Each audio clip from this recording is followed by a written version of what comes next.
Funk regarda les ouvriers pendant qu'ils se dépêchaient d'accourir sur les lieux.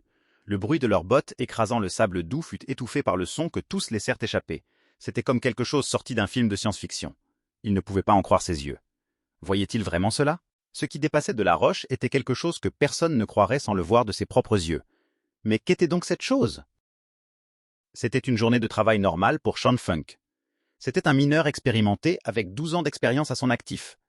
Il travaillait comme conducteur de machines lourdes et au fil des années, il avait vu beaucoup de trésors perdus. Le plus souvent, il ne trouvait que des déchets, mais parfois il y avait quelque chose de valeur. Funk pensait qu'il ne pouvait plus être surpris, mais il ne savait pas encore qu'il allait avoir tort.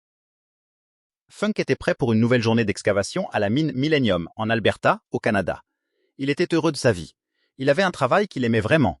Rien n'était mieux que de travailler de ses mains en pleine nature. Il adorait découvrir des anomalies naturelles. Certains appelaient cela une obsession. Il rêvait d'en trouver une, mais au fil des années, il était devenu plus sceptique. Il n'avait aucune idée qu'aujourd'hui, il allait enfin trouver ce qu'il cherchait. Funk s'assit dans le siège de son excavatrice comme chaque jour. La gigantesque grue soulevait des roches du sol pour les empiler. Tout semblait habituel. Juste une autre journée monotone, pensait-il. Il creusait une crevasse dans la terre. Tout ce qu'on voyait, c'était de la boue et du pétrole. À mesure qu'il creusait les couches du sol, il imaginait que chaque couche était plus ancienne que la précédente, se demandant ce qui avait bien pu marcher sur cette terre autrefois. Il se souvint avoir vu aux nouvelles qu'un mineur avait trouvé un œuf enfoui dans le sol. Il regarda le trou qu'il creusait et ne vit que du sable. Il sourit, certain qu'il n'y avait rien. Il continua à creuser jusqu'à ce que soudainement sa grue heurte quelque chose de très dur sous la vieille terre. Il entendit un craquement sonore et se demanda ce qu'il avait bien pu heurter. Était-ce une autre roche? Il leva la grue de sa machine, sortit de la cabine et examina les roches qu'elle avait saisies. Elles semblaient étranges.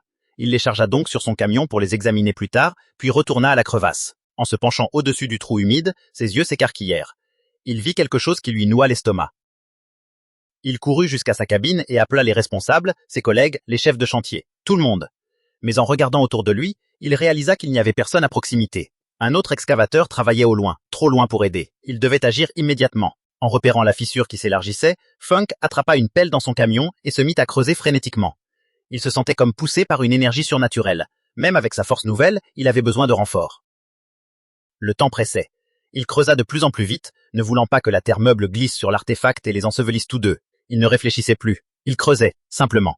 Son instinct lui disait qu'il devait à tout prix protéger cette découverte. C'était la chose la plus importante du moment.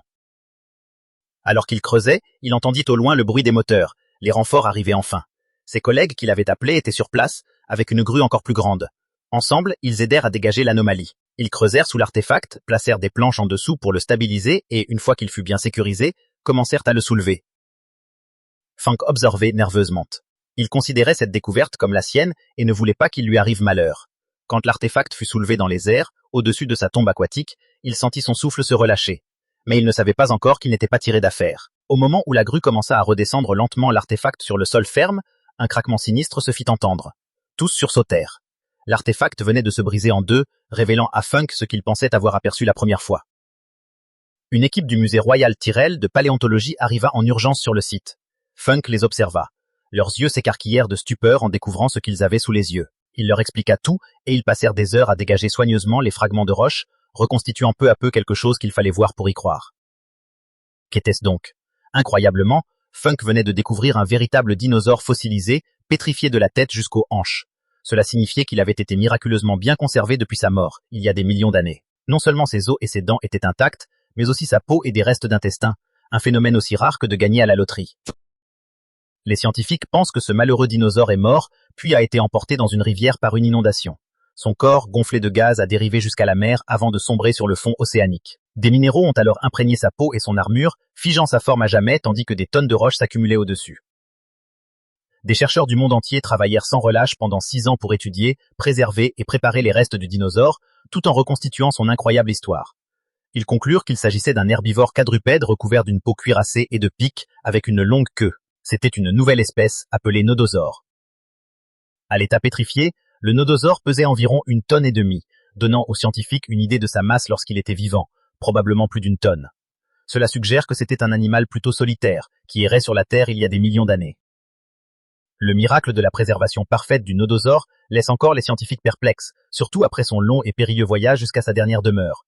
Personne ne sait exactement comment cette conservation exceptionnelle a eu lieu, mais elle a dû se produire très rapidement. Le dinosaure était resté intact pendant des millions d'années, recouvert de pétrole.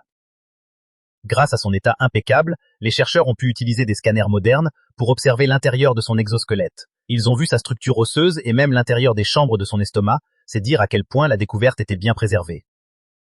Personne n'en revenait, pas même l'homme qui l'avait trouvé. Aujourd'hui, le nodosaure est exposé au musée Royal Tyrrell où les scientifiques continuent de l'étudier pour en apprendre davantage sur l'ère préhistorique des dinosaures. Quant au mineur Sean Funk, il peut dire qu'il a joué un rôle central dans l'une des plus grandes découvertes de dinosaures au monde. Et les scientifiques n'avaient pas fini avec cette trouvaille. Encore récemment, ils continuaient d'étudier le nodosaure et ses scans afin d'en apprendre toujours plus sur ces créatures anciennes, une découverte véritablement unique dans l'histoire.